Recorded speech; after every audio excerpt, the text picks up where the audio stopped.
Greetings. Welcome to the Rooted Asian American Youth Ministry Roundtable. I'm your host, Terrence. I serve as the family pastor at FCBC Walnut in Southern California, and it has been a joy to navigate through seasons of change and growth in this context. Joining me today are two world-traveling friends who are maximizing their disciple-making impact wherever the Lord leads them. Please tell us more about yourselves and share one highlight from your summer. Let's start with Justin. Hey everybody, I am Justin Wong. I've been doing youth ministry since 2000. I am here in Houston, Texas, and favorite thing about the summer, you say? I just got off of a cruise with my family and a bunch of old family friends too, so that was fun. That's awesome. Hi everyone, I'm Dorothy, and I am the youth director at the Chinese Bible Church of Maryland in Rockville, Maryland. Metropolitan of the Washington, D.C. area. And well, at least this summer, I got to take some mini trips to Portland, Maine, and to Chicago, my home city. And I especially liked Portland because it's lobster season, and it is so much more affordable there right now than anywhere else probably in the country. Wow. That's awesome. And it was perfect weather. 70s, mid 70s, light breeze, not too humid, no rain, clear skies. That's like our fall. In Houston? Yeah. Oh. Wow. Well, for me, I have two highlights. At the end of the month of June, we had our vacation Bible school, and it was a really joyful time, where we opened up our campus, to the entire community. People got to serve together. It's the one occasion for the year in which the entire church serves together in all three language congregations. So I delighted in that. That was really great. And then I also did just come back from a family vacation. And this is from a place that we've been to before, but I've never gone with both sides of the family before. So it was my family, my wife's family, the nieces. And so it was great, just the time spent together. So I really enjoyed that. It was really helpful. Did you guys do matching t-shirts? We didn't. We thought about it though, and we kind of missed we should have. Opportunity. Did you guys do it as well? No. Oh, come on, man. There were like 30 something of us, so there's no way. Were there really 30 something of you? Yeah. Like your whole group, that is, not just your family. No, yeah, whole group. Yeah. So let's say like Terrence could have totally done the t-shirt thing. Well, you know what? In a previous trip, not with family but with friends, we actually did the t-shirt thing, so I know what you mean. But yeah, we didn't get around to doing it this year. When we do a Rooted cruise, we will do it. What? Yeah. Let's make it happen. Thanks, Rooted, for sponsoring our cruise.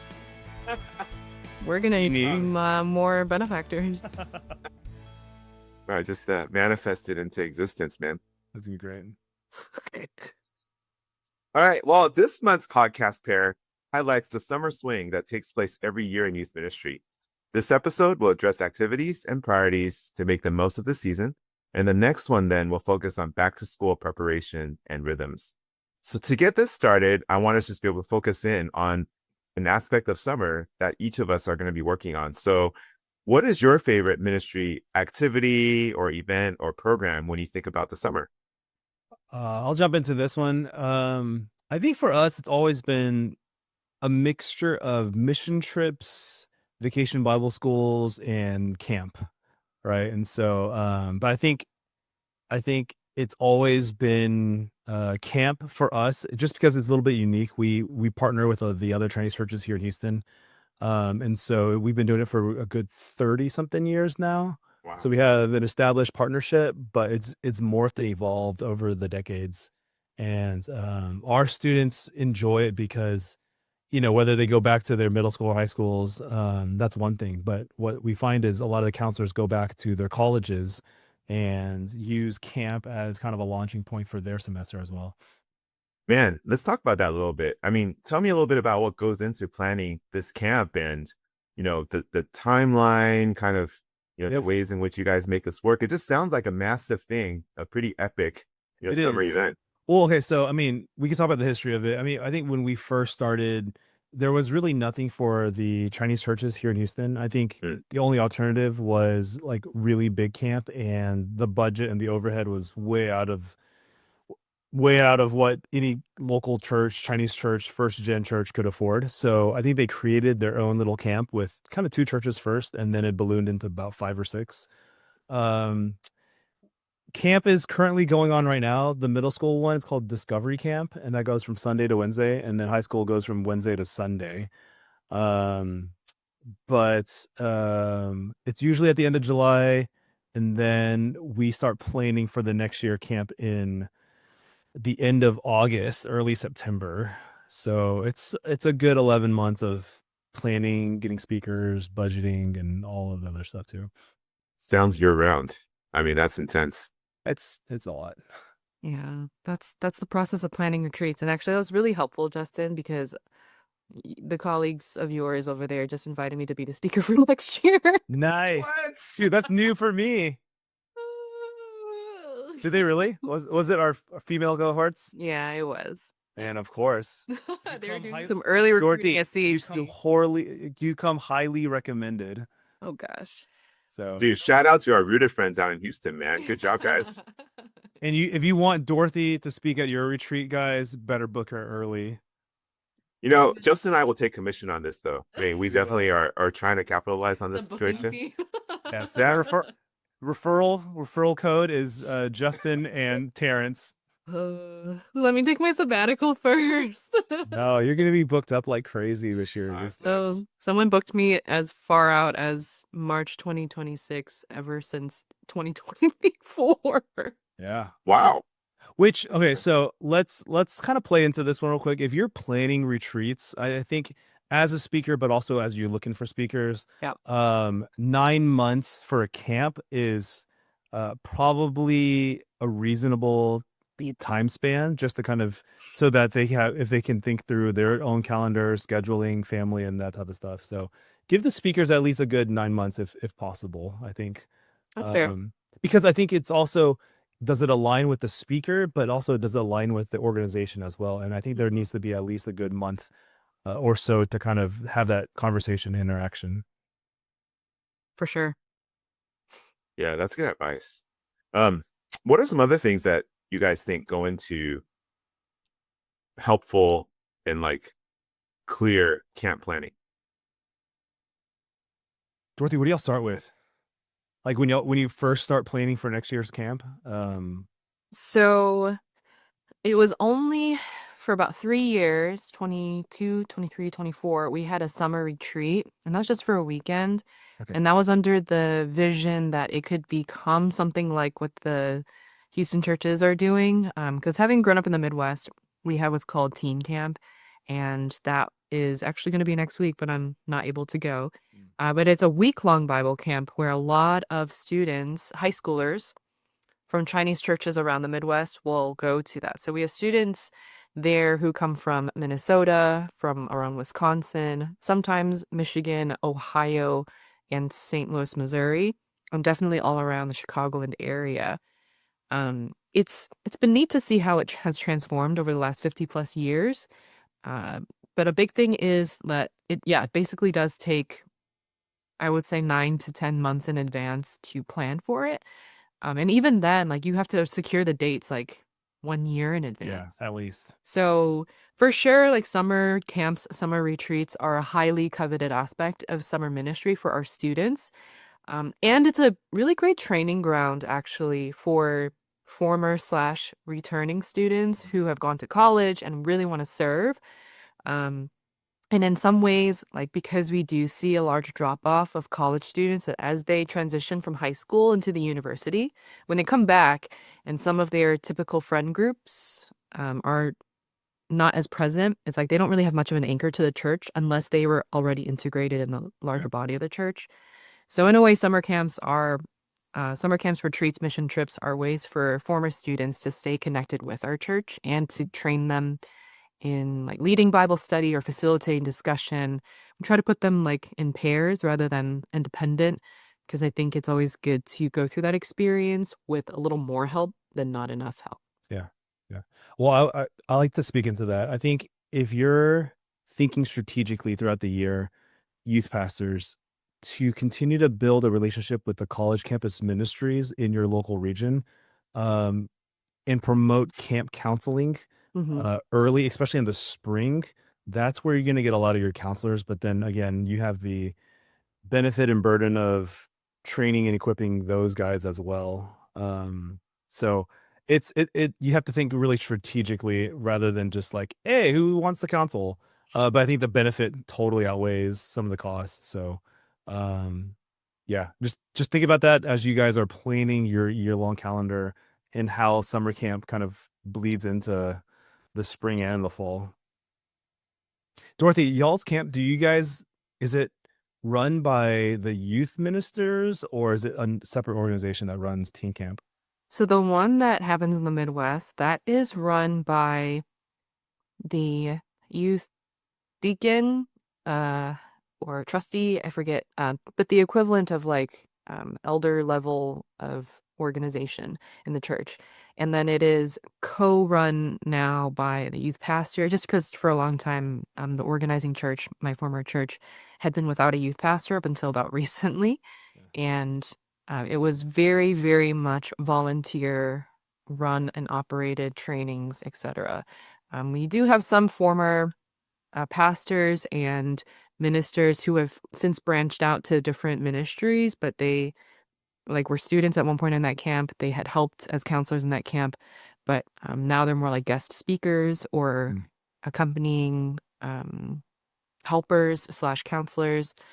But it is mostly largely run by volunteers, and it's kind of incredible how much of like It's a lot of work. historic machine it is, but it does take a tremendous amount of commitment, which I commend, because they're not only having to like facilitate discussions, they're also planning and leading Bible studies, evening debriefs with the students over in their like lodging cabin rooms. They are planning games and they're playing the games with their students for team building. Yeah. We have morning meetings at like 6 a.m. And then one-on-ones, like every student has a one-on-one with a counselor. So it's a very intensive week that has made undeniable impacts. But as a person who has served in that for like almost 10 years and went through it as a student, I was like, oh, I'm I'm getting my energy has changed. My energy has changed. And I do think that's such an effective ministry. Yeah. But it's something where the vitality to volunteer to serve in it, it's not isolated to persons in their 20s. I do want to say that. It's not isolated to an age group, but I think there really does need to be as much physical preparedness as much as spiritual, Right. emotional, and mental preparedness. Because it's not just something you like are feeling for the vibe and you just want to step into it. Like it does take a lot more foresight and forethought in order Right. to partake in those things. And it does beg the question sometimes, is the benefit to organize your own summer camp or join another one, right? Because Depends on who holds the money back. this is true. Well, not just that, but also the philosophy of the camp and the rigor and the depth in the gospel centrality. I think that's a whole you have to think through it. And we could probably talk about that in a different episode. Yeah, but I do think that in general, like summer and having camps, retreats, mission trips, service projects, leadership training opportunities, a lot of it is like trying to somehow capitalize on the time that our teens have, which they otherwise might not be able to commit to in the regular school year.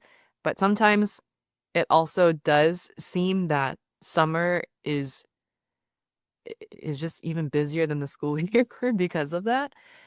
So unless we do more of the prep work ahead of time, it does feel like we're cramming a lot of things in a short period. And summer is what, 10 weeks for our students. So eh, it's a tough balance. One of the most alarming trends we're seeing in teenagers today is the prevalence of anxiety. If one of your children or a teenager you know is struggling with anxiety, we are thrilled to share a resource to help. Rooted's 2023 book release with PNR Publishing, Anxiety: Finding a Better Story. It's a 31-day devotional for teenagers written by mental health counselor and friend of Rooted, Liz Edrington. As a teenager, Liz felt overwhelmed by anxiety. Now that she's a mental health counselor, she wants to pass on what she's learned. Just understanding what anxiety is makes a big difference. But what makes an even bigger difference is understanding what God has to say about it. With daily scripture readings, breathing exercises, and additional mental health resources, this little book offers comfort and help for teenagers in the midst of their anxiety. We invite them to see how their anxiety fits into God's big story and to learn how Jesus can bring peace. It definitely sounds like these particular camps and events are worth planning, and For there's a lot of care that needs to go into doing it well. Tell me a little bit more, though, in terms of this aspect of it. Why is it that such events and such programs facilitate and make disciple making happen? Why is this worth it for our students from your perspective? I think part of it is what Dorothy said earlier. I think it's not just in the moment, right? I think what we try to tell our students is the event itself is great. I think the lasting effects and the purpose behind it is greater, right? And so I think a lot of the counselors, they've grown up in camp. They remember those moments. They might not remember the lessons or even like the sermons. Most like there's no way.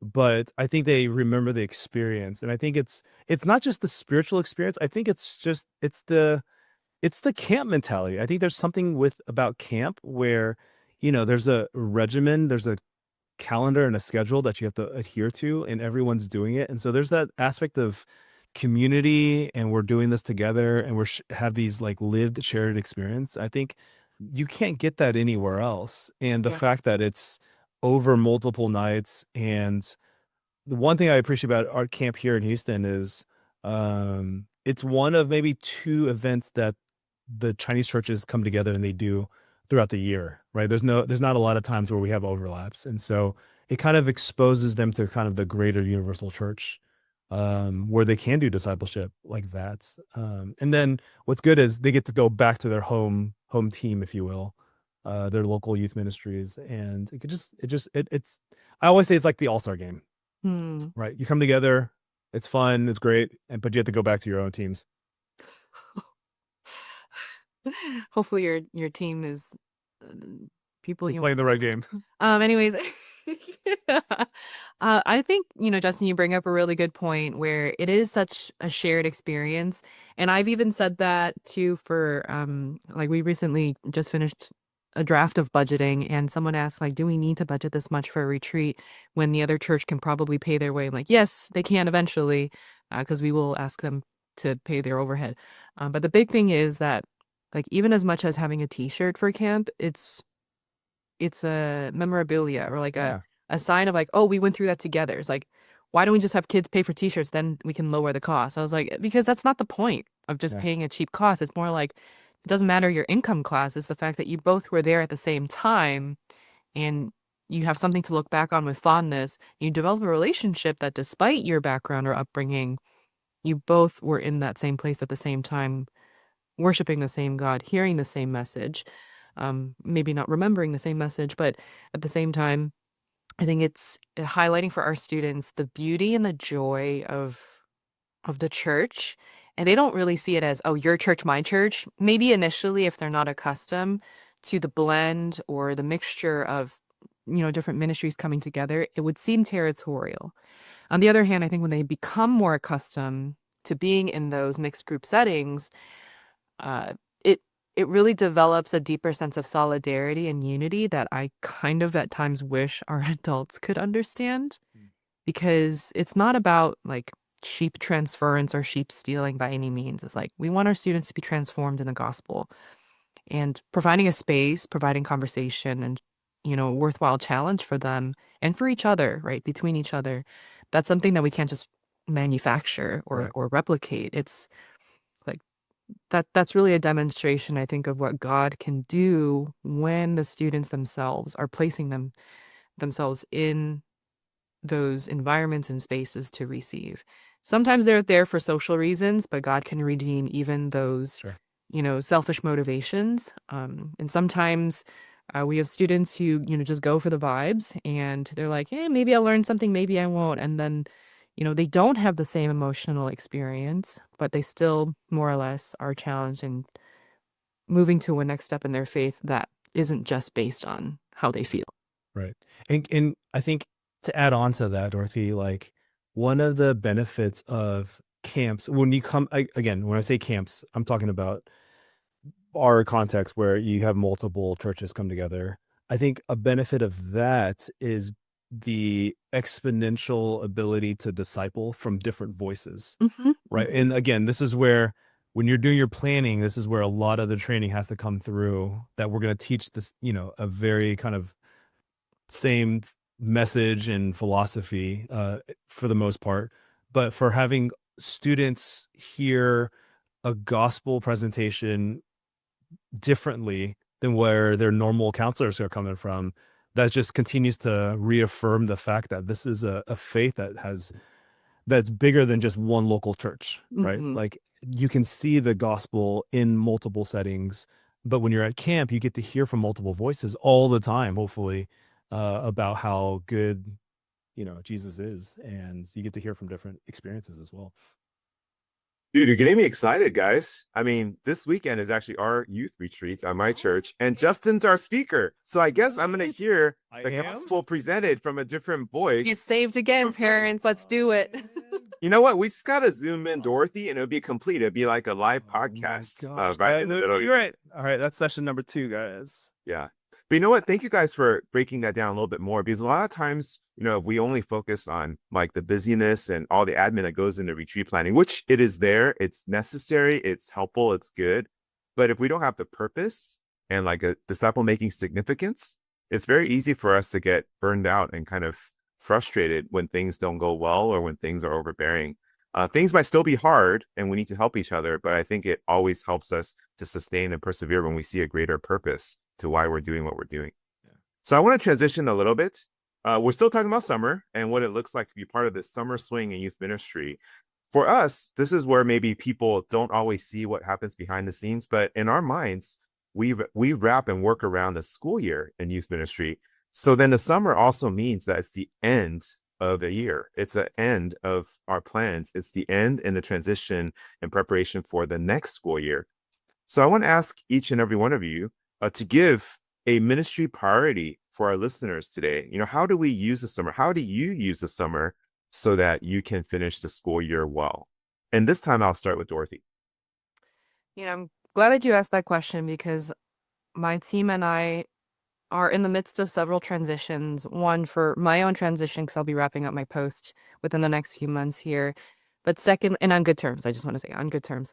And secondly, it's because we are trying to be very, very deliberate about recruitment and developing new leaders. I think a lot of times ministries will simply look for the people they need, but I'm more so of the opinion that we want to develop the people we want, right? Not just looking to fill or plug holes, but instead it's finding a good fit and or like helping to nurture someone who already loves the ministry, maybe a little rough around the edges, but there's already a maturity and a willingness there to serve and to be faithful.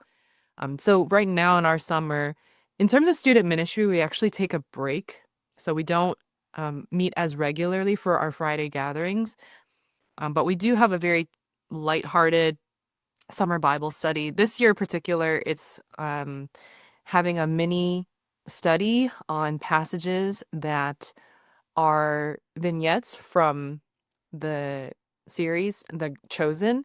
And so we're looking at little episodes one at a time and then going back to scripture and saying, okay, there was some creative interpretation on the episode, but how do we look back into the scripture and see like, I never thought about it like this way before, but seeing it in a cinematic presentation, it jogs some different thoughts, right? So that's something that we're doing this summer. In addition to Sunday school, we continue that. And we do think that Sunday school, because there's a handful of our students who are not able to make it to Friday Bible study, Sunday school is like an extension of discipleship. So we do want to be, again, consistent and faithful in ministering to those students. But we don't have as like intensive of quote unquote programming or gatherings, but more so we're focusing on our volunteers, having them rest, be trained. And then we've split up our planning meetings to different points throughout the summer so that they can as much get fed, and then we can give feedback on the ministry and actively fellowship and pour into each other. So I think that's more so the flow for my ministry. And part of that is not a necessity just because so many of my students are in summer internships and programs. So if we were to try to organize something, at best they can do a day thing or at most a weekend thing. Because if they skip out any more, they don't get paid or they may have their internships or programs invalidated. So we do what we can with what we have, but those are the parameters that we tend to work with. But it's still finding pockets of time to pour into students or identify future leaders, whether they be adults or students alike, and nurturing their heart as much as their hands and ministering to their families too. Hi, my name is Jennifer Kwame, and I have been serving in youth ministry at Centennial Church in Forest Lake, Minnesota for more than 20 years. I'm also the author of More to the Story, Deep Answers to Real Questions on Attraction, Identity, and Relationships. And I've had the honor to write Rooted's new curriculum on biblical sexuality. It's a 9-week short study that goes through key passages in Scripture about the topic of human sexuality. And our hope and prayer with it is that it would help students to see why their sexuality matters so much and how they can honor God with their bodies and their relationships. We also hope and pray that it is a tool for you as you navigate the tough questions that our students are asking with gospel truth. For us, I mean, we typically run summer camp at the end of July. And so our school system here, we start probably, it's been earlier, but the second week of August. Yeah. Yeah, same here, second week of August. It would be very unwise to start planning for the new year after summer camp. And so we have to do all of our fall planning. I usually start probably in May, if not earlier. And so what we're trying to typically do after summer camp, we have a post-camp rally / back to school activity called Java Jam. We've been running it for about a couple of decades now. And so that has always doubled as a post-camp rally and kind of for our community, a back to school event. And so we know right when summer camp ends, we're finalizing the logistics for that event. I've tried to move August as completely shut down. Like we don't have anything. I try to get that pushed when I was at CBC to have that across the board. It was very difficult. They're very difficult. I think in the Asian American mindset is if you're not doing something, then you're not of value. So that it's hard to Sabbath. I think that's a whole nother topic we can talk about. And so Episodes. At least for our youth ministry, we tried to really honor that, mainly for the principle of Sabbath, but really to kind of give our volunteers a rest, but a clear exit ramp and then an on-ramp for the new year. I think so many times if there's no clear exit ramp and on-ramp, it gets exhausting very, very quickly because you go from summer to the new year with no break and you feel the fatigue easily by September, October. And so we wanted to honor the transition. We wanted to make sure that we implemented a clear vision and expectations. And so we try to use August as trainings, if like 1 or 2 trainings, and then that's about it. So we're trying to plan for that, making sure that we have a good, clear beginning of the new year. And we typically would start, even if school started in August, we would have a new church year start in September, the first week of September. So, but all of that's in place way before July. So we try to have all that done by June if possible. So we know how many people we need for the new year and who's rolling off, who's coming in, and then where we're headed. Yeah, for sure. I think that speaks to the helpfulness and the essential nature of calendaring, of identifying like your ebbs and flows of the ministry, and if anything, like having a template and just modifying the dates, and you don't really have to do as much with like back to square one or reinventing the wheel. So a lot of my ministry for the summer, we've been trying to reorganize ourselves and our files, especially in Google Drive, and centralizing our documents, communications, or as we introduce new student leaders and getting them onboarded too. But Justin, I do acknowledge, like when you said it's good to have at least some sort of reprieve in the summer because that is a clear exit ramp as well as on ramp. And so even for the ministry where I am now, I've had one volunteer counselor step down, three are taking a break, and I think there could be a possibility of a couple others who may need a break as well. And part of that is just because like they've been teaching Sunday school for almost like a decade, if not more, right? Without any breaks in between, except for maybe a few weeks of breaks between the quarters. But um, since they're involved in other ministries too, it's like we're kind of reaching a point in the ministry where many of my volunteers have been there for longer than I have. And it is good and it is right to train up new leaders, and we're not looking for an all-star team, but we do want to make sure they're, people who are walking with the Lord with integrity and with a desire to serve, but more so knowing when to not serve. Yeah, that's hard. Yeah, I mean, we could talk a whole nother episode about Sabbath rest, but I think you're right, Justin, that it is good and is right, and it is necessary to have a little bit of that respite in between for a ministry, so then we can provide volunteers, brothers and sisters, right, in the faith, a clear way of like stepping down or stepping in and having good conversations in the process of where they are or where they want to go or where they need to be, or for the new folks, how they want to serve in the ministry. Right. In a lot of that conversation, some of it's on us. It right? is. It really is. And if you're, I mean, again, if whatever your title is, minister, pastor, overseer, bishop, that's on us to shepherd the leaders. I think so many times we think youth ministry is us with the students. But as you guys get older and as you guys continue to do youth ministry, it's about shepherding the leaders too. And sometimes we're just like, well, hey, we have them, we're going to use them. And I think that's a very short, shallow way of understanding youth ministry.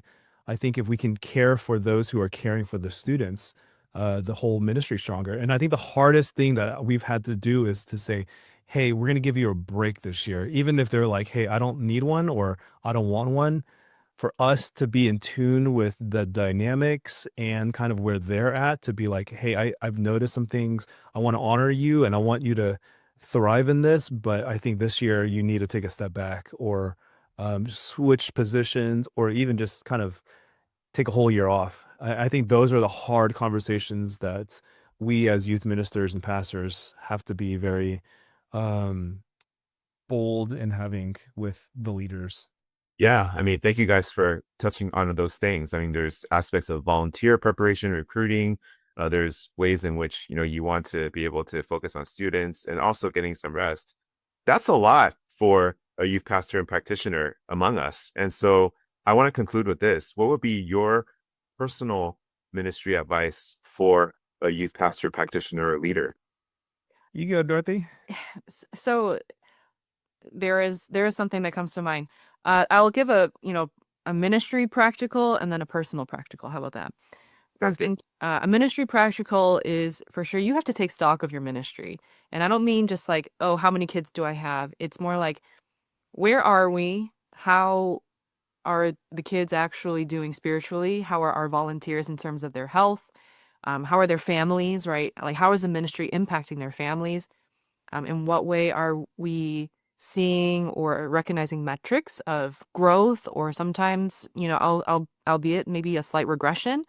So basically, where is the ministry and where are the people and how are they being affected by the ministry? That's what I mean by taking stock. So then you can assess for vision casting for the next year as well. It's like, okay, this is where we ended. So how do we want to go in between and then have a more forward focus for where we want to go?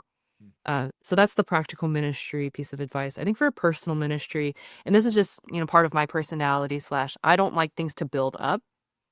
And it's that as you reach, June, July, that's about mid-year, right? And you're starting to maybe budget for your ministry, but remember that you also consider that you want to take care of your own finances. And this will be another conversation topic for a different time. But I think around the summer is where I start to look through like my spending, my credit card statements. I have separate credit cards for ministry versus personal versus miscellaneous. And it's like, okay, what have I been spending on ministry, and where am I in terms of budgeting so far for the year, and how can I accommodate or be aware of my spending habits for the remainder of the year, and then that also prepares me for tax season come the next fiscal year.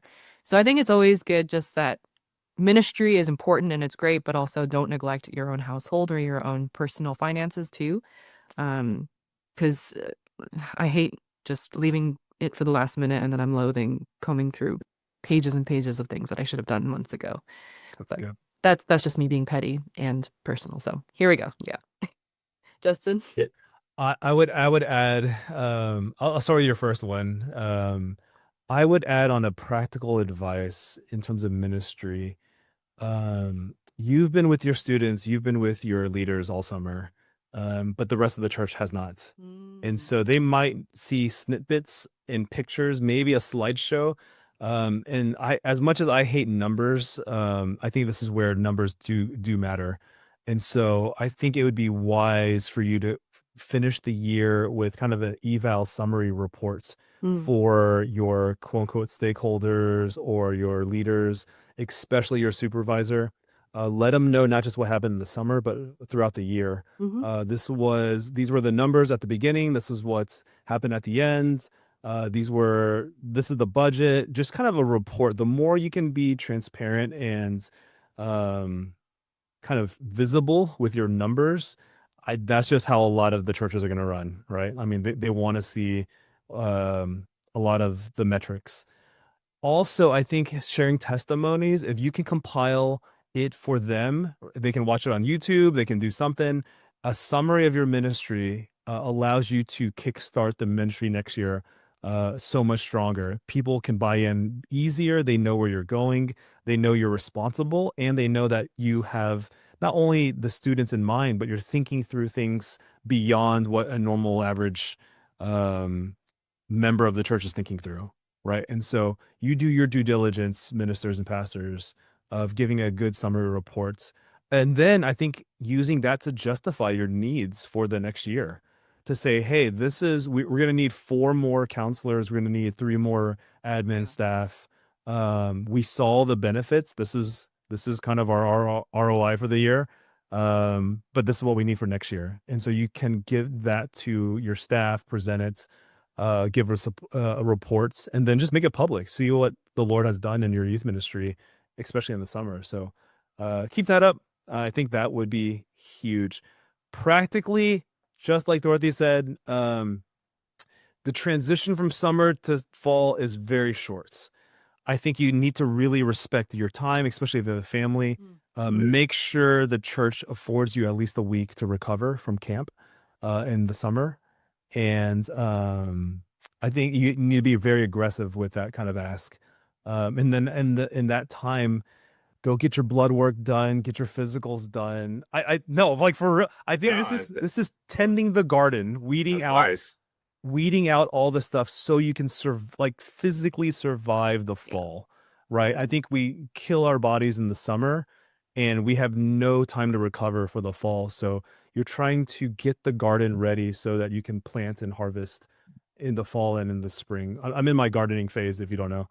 But that's what you need to do, because it's just, you're just on survival mode in the summers. So, man, those are such good words. And I see so many potential new episodes rolling down the pipeline. All right. Well, thank you all today for listening to the Rooted Asian American Youth Ministry Roundtable. We look forward to the next time we chat.